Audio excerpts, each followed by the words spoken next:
This meeting is being recorded. Bonjour François Bunel. Bonjour. Merci beaucoup d'être avec nous en visio à Alençon pour le festival Livres et davantage. On est vraiment très très heureux de vous avoir avec nous aujourd'hui en visio et de faire découvrir votre film qui est un film magnifique qu'on programme dans le cadre d'une soirée poésie. Alors peut-être pour commencer, pourriez-vous nous dire un mot de votre rapport, François Bunel, à la poésie? Qu'est-ce qu'elle apporte? Qu'est-ce qu'elle offre de différent d'un roman? Pourquoi est-ce qu'on en lit de la poésie aujourd'hui?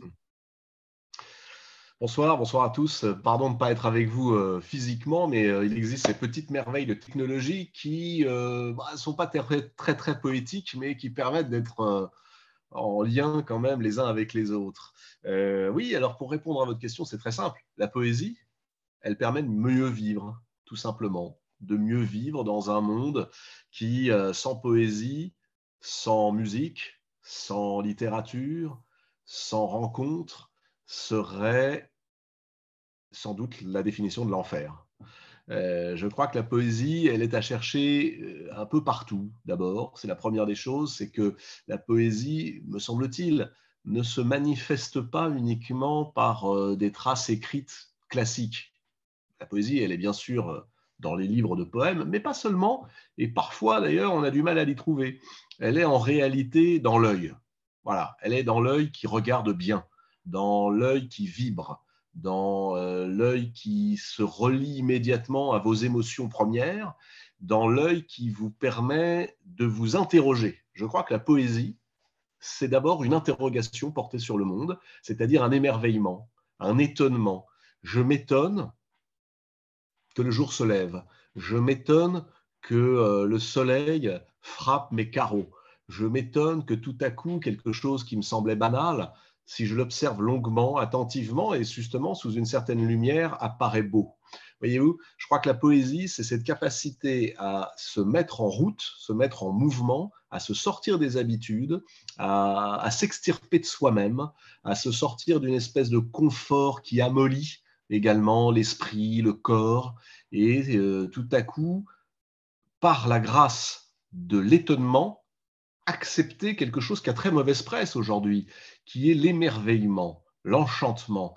On a beaucoup, aujourd'hui, on est rentré dans un monde, je trouve, assez cynique, assez blasé. Il est de bon ton de tout savoir, de dire c'était mieux avant, de trouver que ouais, tout ça c'est pas mal, mais enfin bon, ça casse pas trois pattes à un canard.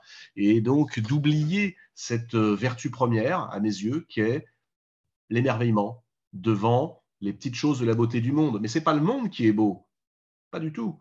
Le monde, il est. Ce qui est beau, c'est la manière dont vous êtes capable de vous émerveiller et faisant cela, de devenir co-auteur du poème. Là, il y a les poètes qui écrivent, mais la plupart d'entre eux écrivent de loin dans le temps ou de loin dans la géographie quand c'est nos contemporains. En réalité, c'est vous, lecteurs, qui mettez le poème en marche, en action, et qui poétisez la vie. Je crois que plus que poésie, ce qui m'amuse, ce que j'attends, c'est le verbe. Poétiser. Comment poétiser l'existence? Comment poétiser la vie quotidienne? Oui, et émerveillé, comme vous le disiez à l'instant, on va le découvrir dans votre film. Vous portez vous-même un regard émerveillé sur Jim Harrison et sur son environnement, son intimité, ses grands espaces américains. Est-ce que vous pouvez nous dire un mot de la genèse de ce film? Comment s'est faite la rencontre avec Jim Harrison et pourquoi avoir choisi pour votre premier long métrage de proposer ce sujet-là plutôt qu'un autre? Eh bien, peut-être parce que vous avez raison, j'ai une certaine fascination pour les gens qui sont hors normes, c'est-à-dire à la fois capables de nous donner une œuvre littéraire, cinématographique, musicale, peu importe, mais là en l'occurrence une œuvre littéraire, une œuvre poétique. Jim Harrison est surtout connu comme poète aux États-Unis, avant d'être connu comme romancier et novelliste. En France, il est un petit peu moins lu dans sa poésie parce qu'elle a été moins traduite peut-être, puis parce qu'en France on lit hélas, mais vous êtes là pour réparer cette erreur, un peu moins de poésie ces temps-ci, mais ce qui m'a tout de suite plu, c'est que j'avais affaire à quelqu'un qui écrivait de la poésie, qui mettait de la poésie dans ses romans. Moi je trouve que les grands livres de Jim Harrison sont éminemment poétiques. La poésie, encore une fois, n'est pas une forme, c'est une manière de vivre, c'est une façon de voir le monde. Et d'Alva, Légende d'automne, qui sont des livres à la fois puissants, durs, très durs, sont des récits de conflits familiaux, mais aussi euh, élégiaques et qui racontent de manière non lyrique notre rapport à la nature, sont poétiques. En fait, j'ai voulu justement montrer ce qu'était un homme en liberté, un homme qui, vous allez le voir, est à la fin de sa vie, qui sait qu'il va mourir sans doute, qui n'en fait pas un drame, au contraire, qui se souvient des leçons des grands poètes quand les poètes étaient aussi un peu philosophes, par exemple Sénèque, Marc Aurèle, Martial, tous ces poètes latins ou grecs qui considéraient qu'après tout, il faut s'empresser de cueillir les roses de la vie, qu'il faut faire, comme disait un autre poète, qui était Walt Whitman, faire en sorte que je ne découvre pas au seuil de ma vie que je n'ai pas vécu. La pire des choses. Donc, c'est une tradition, Jim Harrison, qui s'inscrit dans Walt Whitman, Thoreau, qui remonte à Montaigne et à Ronsard, et plus loin encore, qui puise ses racines dans Horace. Cette idée d'un hédonisme qui ne consiste pas à être un soulographe, vous savez, c'est pas la grande bouffe, hein, c'est au contraire le raffinement, la manière dont l'amitié, le lever du soleil, une marche en forêt avec les chiens, aller pêcher sur une rivière avec des amis et relâcher d'ailleurs le poisson. Tout cela nous met en rapport avec le monde qui nous entoure. Et c'est ce que j'ai eu envie de filmer. Non pas tellement un film sur Jim Harrison, mais un film avec Jim Harrison sur votre rapport au monde, votre rapport à la nature qui vous entoure, et qu'on finit parfois par ne plus voir parce qu'elle est un décor. Et on dit d'ailleurs, bah tiens, j'ai été me promener dans la campagne, ah, c'est merveilleux. Mais qu'avez-vous vu de merveilleux? Qu'est-ce que le merveilleux a changé en vous? Ce film est une façon de dire, peut-être qu'il faudrait qu'on accepte, et c'est ça, habiter poétiquement le monde, peut-être faudrait-il qu'on accepte d'aller se réensauvager, comme on dit, c'est-à-dire aller voir la nature sauvage, car si je vais au fond de la nature sauvage, j'irai peut-être au fond de la nature humaine. Je retrouverai en moi des sensations perdues depuis l'enfance, dévaler une colline en riant, me promener pendant des heures sans savoir où je suis, accepter d'être perdu, me retrouver avec la nuit qui tombe, et puis tout à coup, vous savez, ces chants, ces bruits qui peuvent être beaux, et puis ensuite qui deviennent inquiétants et qui peuvent vous terroriser, et accepter d'interroger ces terreurs. Est-ce qu'elles viennent de la nature? Non, elles viennent de la ville. Elles viennent du fait qu'en ville, vous les avez oubliés, ces sons. Mais ils sont naturels, et ils ne sont pas du tout effrayants. Mais vous y greffez, et c'est normal, des fantasmes, des soucis, des peurs, qui sont les peurs des hommes et des femmes qui vivent en ville. Oui, Et mais je crois que voilà, ce qu'on voulait faire, Jim et moi, c'était essayer d'explorer cela. Un homme, à la fin de sa vie, nous livre ce qu'il a un peu appris en quittant les villes, en quittant les drogues, en quittant cette drogue terrible qu'est le confort et l'habitude, la pire de toutes en réalité, et en retrouvant dans des espaces vierges du Montana, du Wyoming, du Dakota du Sud, du Colorado, de l'Utah, de l'Arizona, de la Californie, tous ces endroits dans lesquels on va vous emmener, en retrouvant dans ces grands espaces une façon d'habiter poétiquement le monde. Et je crois que c'est ce qu'au fond tout le monde cherche. Et puis, il y a aussi une chose qui est importante, c'est que, vous savez, en termes de poésie, on a souvent opposé la poésie profane et la poésie sacrée. Et ce que nous dit Jim Harrison, c'est qu'il y a une tradition importante aux États-Unis, qui est la tradition des peuples premiers, autochtones, les Indiens, comme on dit. Ceux, rappelle Jim Harrison, qui ont été génocidés. Jim Harrison a été le premier à employer le mot génocide dans les années 60. À l'époque, on ne le disait pas vraiment, pour parler de l'extermination des Indiens d'Amérique et de l'accaparement des terres par les Blancs. Et c'est le grand cadavre dans le placard, dit-il, les Indiens. Mais il y avait une sagesse indienne qui donne son titre au film. Je lui ai tout de suite proposé ce titre, Seule la terre est éternelle, qui était une façon de rappeler que nous ne sommes pas propriétaires de la terre et que c'est elle qui doit durer, pas nous. Que nous en sommes éventuellement les gardiens et que opposer le monde sacré et le monde profane est une erreur, qu'opposer la nature sauvage et la civilisation est peut-être une vue de l'esprit, qu'au contraire, se réunir, se rassembler soi-même permet de mieux vivre. Et si vous allez vous perdre, si vous allez vous ensauvager sur la route, en forêt, sur une rivière, dans la montagne, en mer, que sais-je, bref, dans la nature sauvage, eh bien, peut-être que vous retrouverez quelque chose de vous-même, une part importante de vous-même qu'on a un peu, encore une fois, négligée, oubliée, que la vie dans les grandes villes fait que nous laissons de côté cette part. Et là, peut-être que non seulement vous allez vivre mieux, mais vous allez aussi recommencer, vous réinventer. Et c'est ça le maître mot de la poésie harrisonienne, se réinventer. Et je reviens à la poésie, c'est là où je trouve que Harrison, poète, se met dans les pas d'un autre grand poète, alors qu'on qualifie, moi je trouve que c'est un poète. C'est Montaigne. Alors on dit oui, c'est un philosophe ou un écrivain, mais non. Lisez les essais de Montaigne, c'est d'une poésie folle. Et ça inspirera cet autre grand poète qui est Walt Whitman, le barde de Brooklyn, mais qui, en publiant Feuilles d'herbe, rend hommage justement à ce Midwest que vous allez découvrir ici, c'est-à-dire toute cette zone un petit peu méconnue, qui est une zone peuplée de fantômes, le fantôme des Indiens, le fantôme des bisons, le fantôme également peut-être des espoirs perdus des pionniers. Et c'est tout cela que Jim Harrison ravaude en mettant bout à bout dans des textes que j'ai voulu vous faire découvrir, mais pas de manière classique. Alors vous verrez, il n'y a pas de voix off. Je n'apparais plus à l'antenne. Ah bah oui, ça c'est mon grand truc depuis quelque temps, disparaître. Laisser juste une parole se déployer lentement, de manière un peu contemplative, en faisant le lien entre le visage d'un homme, encore une fois au bout de la route, et la route qui vous emmène dans ces espaces qui, pour certains d'entre eux, sont les mêmes depuis que l'humanité est apparue.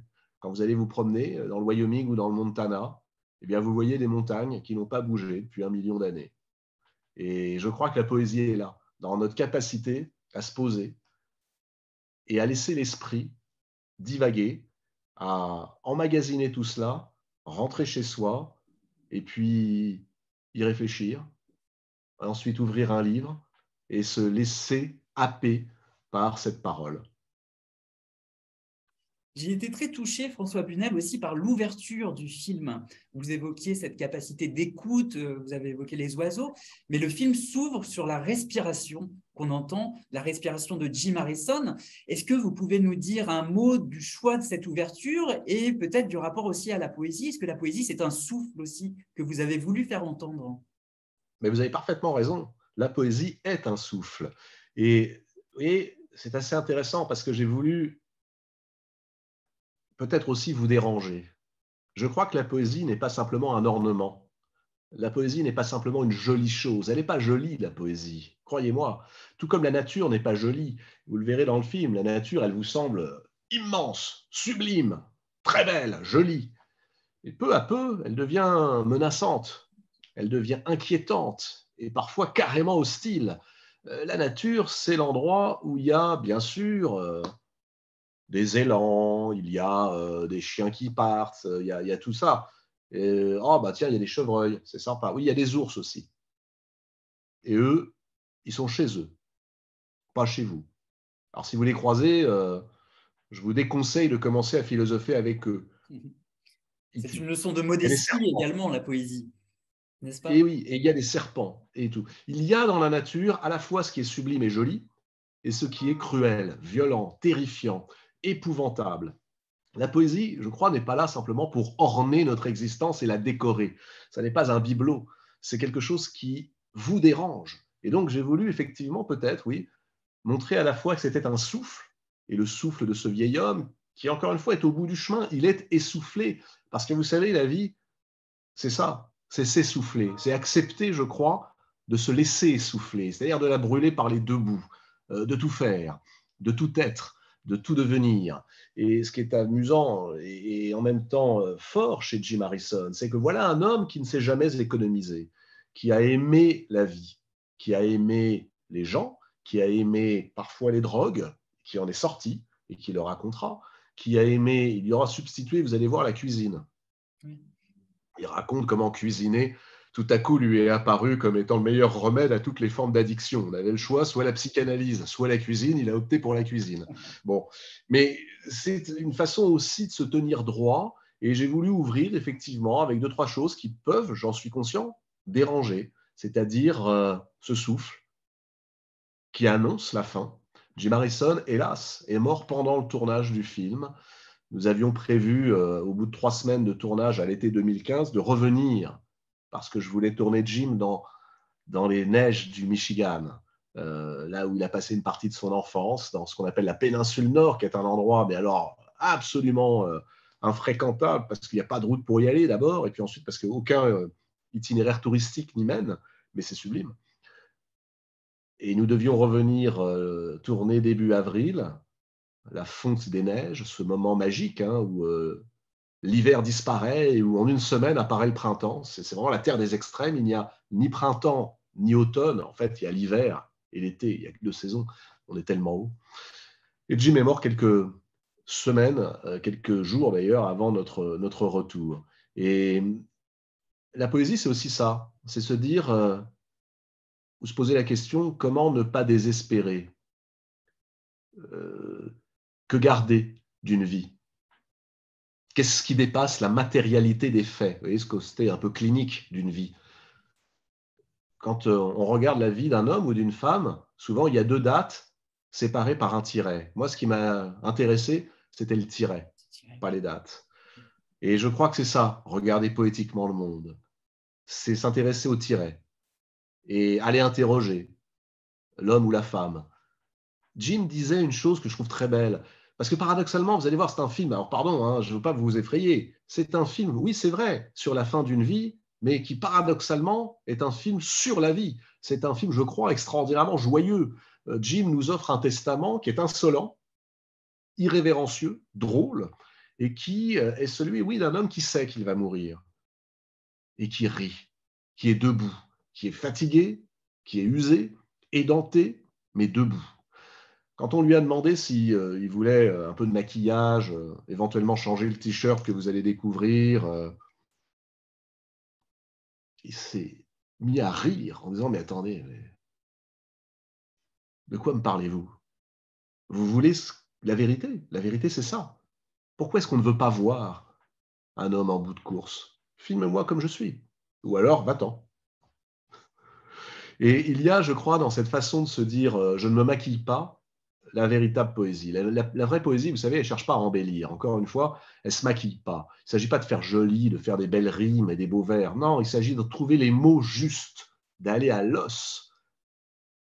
Et Jim Harrison fait ça, dans ses livres, dans ses nouvelles et bien sûr dans ses poèmes. Merci Et beaucoup. on essaye. J'espère que le film sera aussi une manière de rendre hommage à la poésie et à cette vision du monde. Oui, on retrouve cette substantifique moelle grâce à vous. Merci beaucoup, François Bunel, pour ce film magnifique que vous nous offrez, pour ce cadeau que vous nous faites et pour cet échange. Un grand merci à vous, vraiment du fond du cœur. Merci à vous. Bon film et bon festival. Merci. À bientôt. Au revoir.